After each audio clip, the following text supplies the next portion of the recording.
इस कहानी की शुरुआत होती है एक लोकल बॉक्सिंग रिंग से, जहां हमें इस कहानी का मेन हीरो रॉकी बाल्बोआ दिखाया जाता है। वहां पर रॉकी अपने अपोनेंट बॉक्सर स्पाइडर के साथ एक बॉक्सिंग मैच लड़ रहा होता है, जिसे रॉकी स्पाइडर को दूसरे राउंड में हराकर जीत लेता है। दरअसल रॉकी एक प्रोफेशनली ट्रेन बॉक्सर होता है, लेकिन रॉकी की फाइनेंशियल कंडीशन अच्छी ना होने के कारण वो इस तरीके की लोकल फाइट्स लड़ता है, क्योंकि इस फाइट से उसे कुछ पैसे मिल सके। अब रॉकी उस फाइट से जीते हुए पैसे लेकर अपने घर चला जाता है। रॉकी फिलाडेल्फिया स्थित अपने एक छोटे से घर में रहता है। घर जाकर रॉकी अपने टर्टल यानी कि कछुए को खाना खिलाकर अपनी बचपन की तस्वीर की तरफ देखता है। दरअसल रॉकी का बचपन काफी गरीबी और मुश्किल हालातों में बीता होता है। अब हमें दूसरे दिन एक पेट शॉप का सीन दिखाया जाता है, जहाँ पर हमें एक लड़की दिखाई जाती है। उसका नाम एड्रियन होता है। एड्रियन एक बहुत ही शर्मीली किस्म की लड़की होती है, लेकिन रॉकी मन ही मन एड्रियन से प्यार करने लगा होता है। इसलिए रॉकी कुछ न कुछ बहाने बनाकर हर रोज उस पेट शॉप में उससे मिलने आता जाता है। अब रॉकी उस पेट शॉप से निकलकर पैसों की वसूली करने एक शिपयार्ड में जाता है। दरअसल रॉकी मिस्टर गैजो, जो कि एक सूदखोर है, उसके लिए वसूली का काम करता है। वही शिपयार्ड में रॉकी को देख एक शख्स वहां से भागने लगता है, क्योंकि उसने मिस्टर गैजो से पैसे उधार लिए होते हैं और रॉकी उन्हीं पैसों की वसूली करने के लिए उसे पकड़ लेता है और उसके जेब से कुछ पैसे निकालकर उन पैसों को देने मिस्टर गैजो के पास जाता है। वहां पर मिस्टर गैजो रॉकी को उसके पैसों की वसूली करने के लिए कुछ पैसे देता है और साथ ही रॉकी को वसूली करते वक्त सख्ती बरतने की सलाह देता है और गैजो वहां से चला जाता है। दरअसल रॉकी असल में एक नरमदिल इंसान होता है। अब वहां से रॉकी मिकी के बॉक्सिंग सेंटर जाता है, जहां पर रॉकी ने अपने बॉक्सिंग की ट्रेनिंग ली होती है। वहां पर रॉकी लॉकर रूम में जाकर अपना लॉकर खोलने की कोशिश करता है, लेकिन उस लॉकर का ताला रॉकी के पास मौजूद चाबी से नहीं खुलता। ये देख रॉकी फायर सिलेंडर लेकर उस ताले को तोड़ अपना लॉकर खोलकर देखता है, तो उसमें रॉकी का सामान मौजूद नहीं होता। उतने में वहां उस ट्रेनिंग सेंटर का एक वर्कर आकर रॉकी को बताता है कि मिक्की ने इस लॉकर को डिप्पर नाम के बॉक्सर को दे दिया है। ये सुन रॉकी काफी ज्यादा हैरान हो जाता है, क्योंकि पिछले 6 सालों से वो लॉकर रॉकी का था। अब रॉकी मिकी के पास जाकर पूछता है कि आखिर तुमने मेरे लॉकर से मेरा सामान क्यों निकाला। मिकी कहता है कि अब मैंने वो लॉकर डिप्पर को दे दिया है, क्योंकि वो एक बेहतरीन बॉक्सर है और उसे तुम्हारा लॉकर पसंद आया, इसलिए मैंने तुम्हारा सामान वहां से बाहर निकालकर वो लॉकर डिप्पर को दे दिया। ये सुन रॉकी मायूस होते हुए उस ट्रेनिंग सेंटर से निकल एड्रियन से मिलने फिर से उसी पेट शॉप में जाता है और एड्रियन को उसके साथ बास्केटबॉल मैच देखने के लिए साथ चलने की गुजारिश करता है, लेकिन एड्रियन रॉकी के किसी भी बात का जवाब नहीं देती। ये देख रॉकी उस पेट शॉप से निकलकर उसके दोस्त और एड्रियन के बड़े भाई पॉली से मिलने एक बार में जाता है। पॉली एक शराबी और सनकी होता है। पॉली एक मीट शॉप में काम करता है। वहां पर रॉकी पॉली से कहता है कि मैं रोज तुम्हारी बहन से मिलने उस पेट शॉप में जाता हूँ, लेकिन वो मुझे भाव ही नहीं देती। ये सुन पॉली कहता है कि मेरी बहन एक बेवकूफ लड़की है, मैं उसकी इन हरकतों से तंग आ चुका हूँ। वो अब 30 साल की होने को है, अगर अब भी उसने शादी के बारे में नहीं सोचा तो जिंदगी भर कुंवारी ही रहेगी। दरअसल पॉली एड्रियन की जल्द से जल्द शादी करवा के उसे अपने घर से भगाना चाहता था। अब पॉली उस बार से एक बियर लेकर चला जाता है। उतने में टीवी पर अपोलो क्रीड की न्यूज आती है। अपोलो एक बॉक्सिंग वर्ल्ड हेवीवेट चैंपियन होता है। वहां पर अपोलो अपने अपोनेंट बॉक्सर मैकली ग्रीन के साथ होने वाले बॉक्सिंग मैच के ऊपर प्रेस वालों से बातें कर रहा होता है। वही टीवी पर अपोलो को देख उस बार का ओनर रॉकी से कहता है कि अपोलो तो एक जोकर है, मुझे तो वो किसी भी एंगल से एक बॉक्सर नहीं दिखता। ये सुन रॉकी को गुस्सा आता है। वो कहता है कि Apollo is a world champion, उसने अपना बेस्ट शॉट देने के बाद इस मुकाम और इस चैंपियनशिप को हासिल किया है। उसके मुकाबले तुमने अपनी जिंदगी में कौन से झंडे गाड़े हैं। ये सुन उस बार का ओनर रॉकी की बेइज्जती करता है। अब रॉकी गुस्सा होते हुए उस बार से निकल अपने घर की तरफ जाने लगता है। तभी उसे रास्ते पर एक छोटी लड़की कुछ नशेड़ी लड़कों के साथ दिखाई देती है। दरअसल वो लड़की रॉकी के एक दोस्त की बहन होती है। इसी वजह से रॉकी उसे अच्छी बातें समझाते हुए उसके घर छोड़ने जाता है, लेकिन वो लड़की रॉकी की बातों का मजाक बनाकर उसे चिढ़ाते हुए अपने घर में चली जाती है। रॉकी को इस बात का बुरा फील होता है, क्योंकि रॉकी हमेशा लोगों को अच्छी सलाह देता है, लेकिन रॉकी ने अभी तक अपनी जिंदगी में कोई भी बड़ी सक्सेस अचीव नहीं की होती। इसी वजह से कोई उसे सीरियस नहीं लेता। अब हमें दूसरे दिन बॉक्सिंग मैच प्रमोटर माइल्स जर्गिंसन के ऑफिस का सीन दिखाया जाता है। वहां पर सब लोग अपोलो क्रीड और मैकली ग्रीन के मैच को लेकर परेशान होते हैं, क्योंकि कल हुए एक मैच के दौरान मैकली ग्रीन का हाथ फ्रैक्चर हुआ होता है। इसीलिए माइल्स जर्गिंसन अपोलो क्रीड को मैच को पोस्टपोन करने की सलाह देते हैं। लेकिन अपोलो माइल्स को उस मैच के लिए किसी दूसरे बॉक्सर को ढूंढने की सलाह देता है। माइल्स अपोलो को बताता है कि उसने हर बड़े बॉक्सर को इस मैच में हिस्सा लेने की ऑफर दी थी, लेकिन कोई भी बॉक्सर इस मैच को लड़ने के लिए तैयार नहीं हो रहा। उनका कहना है कि उन्हें मैच के लिए बहुत ही कम समय दिया जा रहा है। ये सुन अपोलो कहता है कि वो सब डरते हैं मुझसे, क्योंकि उनमें इतनी काबिलियत नहीं है कि वो मुझे हरा सके। उतने में अपोलो के दिमाग में एक आइडिया आता है।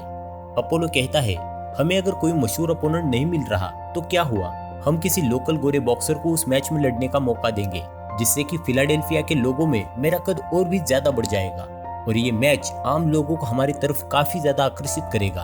अपोलो का आइडिया सुन वहां मौजूद सब लोग काफी ज्यादा एक्साइटेड हो जाते हैं और सब मिलकर अपोलो को कुछ बॉक्सर्स के नाम बताते हैं, लेकिन अपोलो को किसी भी बॉक्सर के नाम में दम नहीं लगता। तभी अपोलो की नजर द इटालियन स्टैलियन रॉकी बाल्बोआ के नाम पर जाती है। ये देख अपोलो कहता है कि मुझे इस बॉक्सर के नाम में दम नजर आ रहा है, Apollo creed versus the Italian stallion. तभी अपोलो का कोच टॉम अपोलो को बताता है कि रॉकी एक साउथपॉ यानी कि बाएं हाथ से लड़ने वाला बॉक्सर है और ऐसे बॉक्सर हर काम उल्टे तरीके से करते हैं। लेकिन अपोलो टॉम की बातों पर ज्यादा ध्यान नहीं देता और इस मैच को फिक्स करने को कहता है। दूसरी ओर रॉकी पॉली के साथ उसके घर जाता है क्योंकि उसे एड्रियन को घुमाने ले जाना होता है, लेकिन रॉकी को देख एड्रियन पॉली पर नाराज होती है। एड्रियन काफी शर्मीली नेचर की लड़की होती है, इसलिए वो रॉकी के साथ घूमने जाने के लिए मना कर देती है। एड्रियन की ना सुन पॉली उस पर गुस्सा होता है। दरअसल पॉली एड्रियन से तंग आया होता है, वो नहीं चाहता कि एड्रियन अब उसके घर में और ज्यादा रहे। अब रॉकी एड्रियन को बड़े प्यार से समझाता है। रॉकी की बातें सुन एड्रियन उसके साथ बाहर घूमने जाने के लिए तैयार हो जाती है। अब रॉकी एड्रियन को आइस स्केटिंग करवाने ले जाता है क्योंकि एड्रियन को आइस स्केटिंग करना पसंद होता है। स्केटिंग करते वक्त रॉकी एड्रियन को अपने बॉक्सिंग की पुरानी यादें बताते हुए उसे कुछ पुरानी तस्वीरें दिखाता है। वहाँ पर वो दोनों साथ में कुछ समय बिताते हैं और वहाँ से रॉकी एड्रियन को अपने घर ले जाता है और उसे अपने दिल की बात बता देता है, जहाँ पर वो दोनों एक दूसरे को किस करते हैं। वही दूसरे दिन रॉकी जब मिक्की के बॉक्सिंग सेंटर जाता है तब उसे पता चलता है कि मिक्की उसे किसी जरूरी काम से ढूंढ रहा है। ये सुन रॉकी मिक्की के पास जाता है। तब मिक्की रॉकी को इग्नोर करते हुए बताता है कि माइल्स जर्गिंसन का एक आदमी यहाँ आया था तुम्हें ढूंढने के लिए, क्योंकि उन्हें अपोलो क्रीड के साथ लड़ने के लिए एक बॉक्सर की जरूरत है। वहाँ पर मिक्की को रूडली तरीके से बातें करते देख रॉकी उससे पूछता है कि मैं पिछले 6 साल से यहाँ आ रहा हूँ, लेकिन तुम मुझसे ऐसे ही बात करते हो, आखिर क्यों? तब मिक्की रॉकी से कहता है कि तुम में एक अच्छा बॉक्सर बनने के सभी गुण थे, लेकिन तुमने बॉक्सिंग की बजाय उस सूदखोर गैजो का गुंडा बनना पसंद किया। ये बातें सुन रॉकी चुपचाप उस बॉक्सिंग सेंटर से निकलकर माइल्स जर्गिंसन से मिलने उसके ऑफिस जाता है।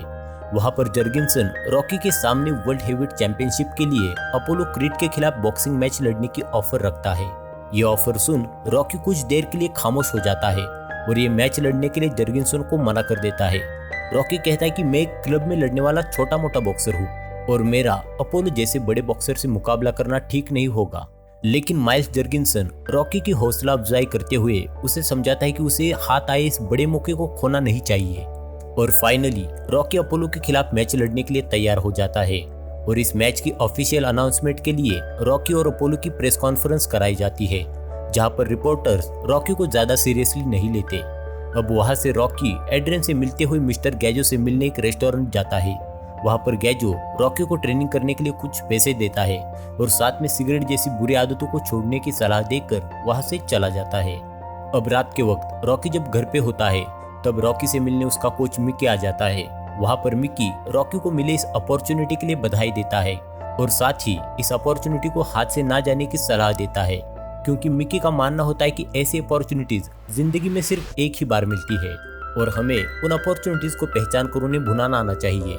दरअसल यहाँ पर मिक्की रॉकी से इसलिए मिलने आया होता है क्योंकि वो रॉकी का मैनेजर बनना चाहता है, क्योंकि मिक्की ने अपने बॉक्सिंग करियर के दौरान बहुत से बड़े बड़े मैच लड़े होते हैं, लेकिन उसके पास मैनेजर ना होने की वजह से उन बॉक्सिंग मैच से मिलने वाली पॉपुलैरिटी उसे कभी नहीं मिली और इसीलिए कहीं रॉकी के साथ भी ऐसा ना हो, इसलिए वो रॉकी का मैनेजर बनना चाहता है।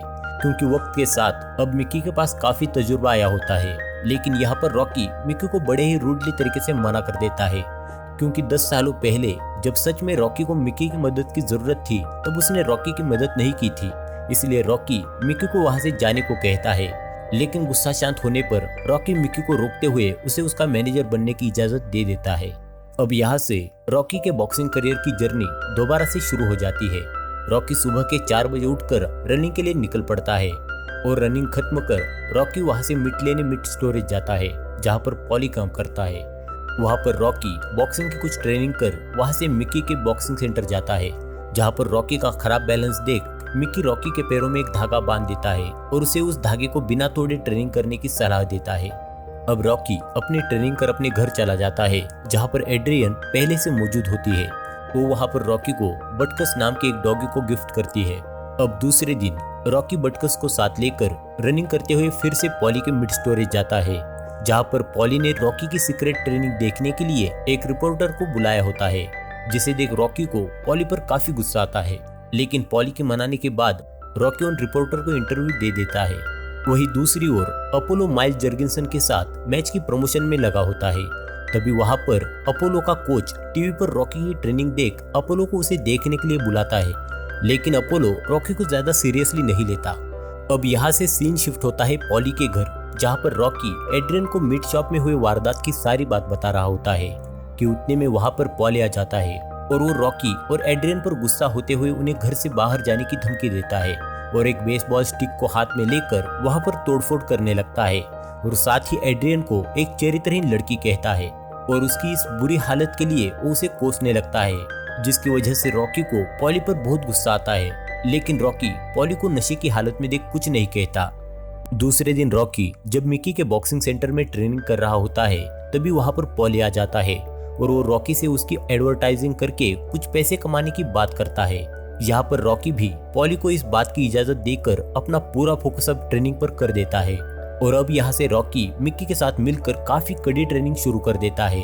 रॉकी अब अपने स्ट्रेंथ, स्टेमिना, स्पीड, एजिलिटी और बॉक्सिंग स्किल के ऊपर तगड़ी मेहनत करता है। वही फाइट से एक दिन पहले रॉकी उस बॉक्सिंग के रिंग में जाता है जहाँ पर दूसरे दिन उसका मुकाबला दुनिया के बेस्ट बॉक्सर अपोलो क्रीड के साथ होना होता है। वहाँ पर बॉक्सिंग का इतना बड़ा प्लेटफॉर्म देख रॉकी डिमोटिवेट हो जाता है क्योंकि इससे पहले रॉकी ने कभी भी इतने बड़े मंच पर बॉक्सिंग नहीं की होती। वो वहाँ से सीधे अपने घर जाता है और एड्रियन से कहता है कि मैं खुद को बेवकूफ बना रहा हूँ क्योंकि मैं अपोलो जैसे बड़े चैंपियन को नहीं हरा सकता।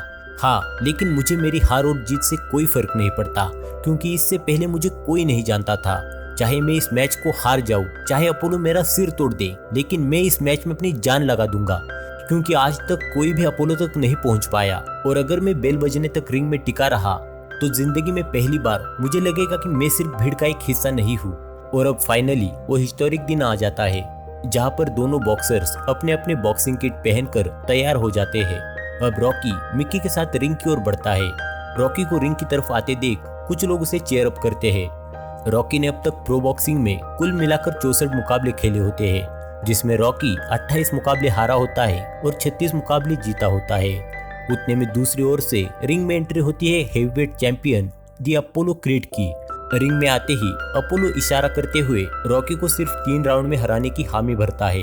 इसी बीच जो फ्रेजियर पूर्व हेवीवेट चैंपियन रिंग में आकर दोनों फाइटर्स को इस मैच के लिए अपनी शुभकामनाएं देते हैं और इसी के साथ माइल्स जर्गिंसन दोनों बॉक्सर्स को ऑडियंस के सामने इंट्रोड्यूस करते हैं।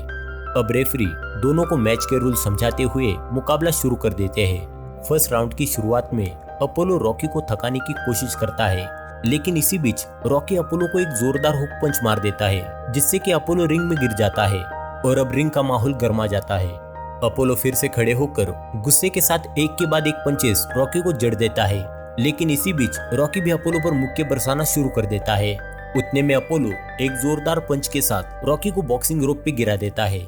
इसी बीच पहला राउंड यहाँ पर खत्म होता है। दोनों कोच अपने अपने बॉक्सर्स को मैच की स्ट्रेटेजी बताते हैं और सेकंड राउंड की शुरुआत हो जाती है। सेकंड राउंड की शुरुआत से ही अपोलो रॉकी पर हावी हो जाता है, लेकिन रॉकी वापसी करते हुए अपोलो पर घूंसों की बौछार कर देता है और इसी के साथ सेकंड राउंड खत्म हो जाता है और मुकाबला आगे बढ़ते हुए 7th राउंड में जा पहुंचता है, जिसमें अपोलो पूरे तरीके से रॉकी पर हावी हो जाता है, लेकिन रॉकी भी पलटवार करते हुए अपोलो को कुछ पंचेस जड़ देता है। अब यहाँ से मुकाबला आगे बढ़ते हुए 14वें राउंड में जा पहुंचता है, जहाँ पर दोनों ही बॉक्सर्स काफी बुरी तरीके से जख्मी और थके होते हैं। राउंड की शुरुआत से ही अपोलो रॉकी पर हावी होते हुए उसे एक जोरदार पंच की मदद से रिंग में गिरा देता है, जिससे कि अपोलो को लगता है कि अब रॉकी नहीं उठ पाएगा और वो अपनी जीत का जश्न मनाने लगता है। लेकिन उतने में रॉकी अपने जोश और हिम्मत के बलबूते फिर से रिंग में खड़ा हो जाता है। रॉकी को दोबारा से रिंग में खड़ा देख अपोलो काफी ज्यादा हैरान हो जाता है और दोबारा से रॉकी पर हमला करने जाता है। लेकिन इस बार रॉकी पलटवार करते हुए अपोलो की पसलियों पर जोरदार घुसे लगा देता है और इसी के साथ ये राउंड यहाँ पर खत्म हो जाता है और अब 15वां और आखिरी राउंड शुरू हो जाता है। इस राउंड की शुरुआत में अपोलो फिर से रॉकी पर हावी होने की कोशिश करता है, लेकिन वो काफी थका होता है। इसलिए इस राउंड में भी रॉकी फिर से अपोलो की पसलियों को निशाना बनाते हुए एक के बाद एक घुसे अपोलो को जड़ देता है। अब रॉकी ये मैच जीतने वाला होता है कि उतने में ये राउंड और ये मैच यहाँ पर खत्म होता है और मैच के खत्म होते ही वहाँ मौजूद सारे लोग दोनों बॉक्सर्स के लिए तालियां बजाने लगते हैं, क्योंकि ये बॉक्सिंग इतिहास का सबसे बेहतरीन मैच होता है। मैच रेफरी इस मैच का विजेता अपोलो क्रीड को घोषित करते हैं, लेकिन लोगों के लिए तो इस मैच का असली विजेता रॉकी ही होता है। मैच के बाद रिंग में ही रॉकी एड्रियन से अपने प्यार का इजहार करता है और इसी सीन के साथ ये मूवी यहाँ पर खत्म होती है। सो गाइज, ये मेरी अब तक की यूट्यूब पर सबसे बेस्ट एक्सप्लेन्ड मूवी है। सो मेरी आपसे गुजारिश है, अगर आपको मेरी एक्सप्लेनेशन पसंद आई हो तो प्लीज़ मेरे वीडियो को लाइक करें, मेरे चैनल को सब्सक्राइब करें और साथ ही आपके ओपिनियन मुझे कमेंट करके ज़रूर बताइएगा, क्योंकि आपका एक लाइक और एक सब्सक्राइब मेरे लिए लाखों सब्सक्राइब के बराबर है। और अगर आप रॉकी के बाकी पार्ट्स को भी देखना चाहते हो तो उन पार्ट्स का लिंक आपको आई बटन और डिस्क्रिप्शन में मिल जाएगा, आप वहां से भी जाकर उन पार्ट्स को देख सकते हो। सो थैंक यू गाइज इस वीडियो को एंड तक देखने के लिए। तो मिलते हैं ऐसी ही और बेहतरीन मूवीज की एक्सप्लेनेशन के साथ, तब तक के लिए टिल देन टेक केयर।